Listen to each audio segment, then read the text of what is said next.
മാന്യമഹാജനങ്ങളെ, അങ്ങനെ അവസാനം നമ്മൾ അയാളെ കണ്ടെത്തിയിരിക്കുന്നു. ആ യഥാർത്ഥ ഇടതുപക്ഷക്കാരനെ ആരാണെന്നല്ലേ? നമ്മുടെ സതീശേട്ടൻ. ദാ കാണ്. ഞാൻ ലെഫ്റ്റ് ആണ്, ഞാൻ റൈറ്റ് അല്ല, ഞാൻ നെഹ്റുവിയൻ ലെഫ്റ്റ് ആണ്. ഇനി സതീശേട്ടന്റെ ഇടതുപക്ഷ മൊഴിമുത്തുകൾ കേൾക്കാം.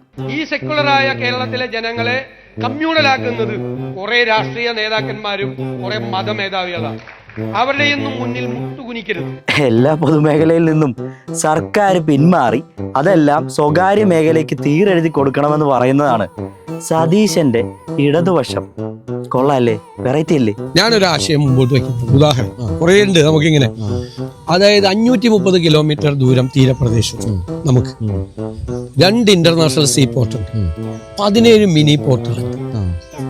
ഇത് ഗവൺമെന്റ് അല്ല, ഗവൺമെന്റ് ഒന്നും ചെയ്യാൻ പാടില്ലെന്നാണ് എൻ്റെ അഭിപ്രായം. ഗവൺമെന്റ് ഫെസിലിറ്റേറ്റർ ആണ്. പിന്നെ താനൊരു നുണയനാണെന്ന് സത്യം കഴിഞ്ഞ ദിവസം സതീശൻ തന്നെ പറഞ്ഞതുകൊണ്ട് ഇതൊന്നും കാര്യമാക്കണ്ട. ഓരോ സ്ഥലത്ത് പോകുമ്പോ കൈയടി കിട്ടാൻ ഓരോ നുണകൾ പറയുന്നു, അത്ര തന്നെ.